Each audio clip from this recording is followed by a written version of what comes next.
పెద్ద సంఘటన. ఇది చాలా దురదృష్టకరమైనటువంటి సంఘటన.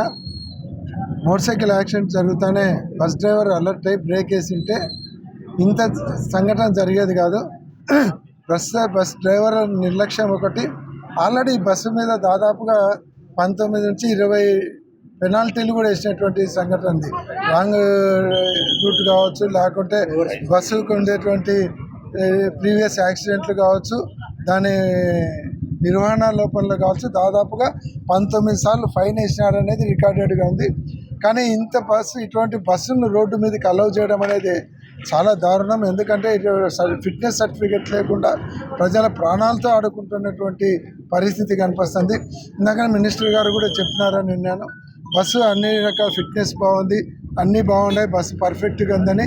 అంటే అసలు బస్సు యాక్సిడెంట్ జరిగి గంట కూడా కాలేదు, దాని ఫిట్నెస్ చెక్ చేయలేదు, దాన్ని బాగుందా లేదా ఏం చేయకుండా దానికి సర్టిఫికేట్ ఇస్తున్నారు మంత్రులు. అంటే ఇంతకంటే దారుణమైనటువంటి విషయం ఎక్కడ కనపడదు.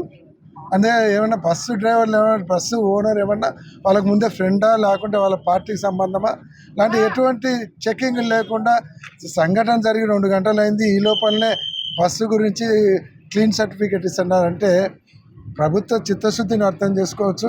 కాబట్టి ఏది ఏమైనా ఇదైతే డ్రైవర్ నిర్లక్ష్యము, తర్వాత ఈ బస్సు ఓనర్ల మీద యాక్షన్ తీసుకోవాలి, డ్రైవర్ మీద యాక్షన్ తీసుకోవాలి. ప్రభుత్వం కూడా దీనికి బాధ్యత వహించాలి. చనిపోయిన ఒక్కొక్క కుటుంబానికి ఆర్థిక సాయం తక్కువ 25 నుంచి ₹1,00,00,000 వరకు ఆర్థిక సాయం చేయాలని కూడా డిమాండ్ చేస్తున్నాం. కాబట్టి దీని మీద చర్యలు తీసుకోవాలి. దీన్ని ఎవరైతే ఫిట్నెస్ సర్టిఫికేట్ ఇచ్చినారో ఆ కన్సల్ట్ ఆఫీసర్లను కూడా మీరు చర్యలు తీసుకోవాలి.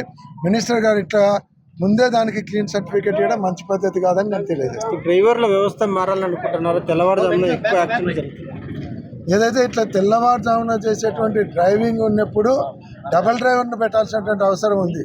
చాలామంది ఓనర్లు డ్రైవర్లకు భత్తా ఇవ్వాల్సి వస్తారు, ఇద్దరు డ్రైవర్లను పెడితే జీతాలు ఇవ్వాల్సి వస్తారని ఒకటే డ్రైవర్ను రాత్రి 7కు బయలుదేరితే పొద్దున 7 వరకు ఒక్కరితోనే డ్రైవింగ్ చేపిస్తూ ఉన్నారు.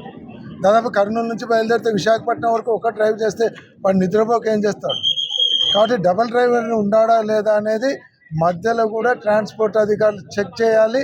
డబల్ డ్రైవర్ లేదంటే ఎక్కడ పడితే అక్కడ బస్సును ఆపేయాలి. లేకుంటే కనుక ఇటువంటి ప్రమాదాలు జరుగుతుంటాయి. ఈరోజు దాదాపుగా 19 మంది చనిపోతే ఎవరు బాధ్యత వహిస్తారు? ఆ కుటుంబాలకు కావాల్సినటువంటి రక్షణ లేకుండా పోతారు. కాబట్టి దీన్ని అయితే పూర్తిగా గవర్నమెంట్ నిర్లక్ష్యము, యాజమాన్య నిర్లక్ష్యము, డ్రైవర్ నిర్లక్ష్యం 3 కూడా కనపడుతున్నాయి. కాబట్టి చావులకన్నిటికీ బాధ్యత ప్రభుత్వము, యాజమాన్యం ఖచ్చితంగా బాధ్యత వహించాలని మేము డిమాండ్ చేస్తాం.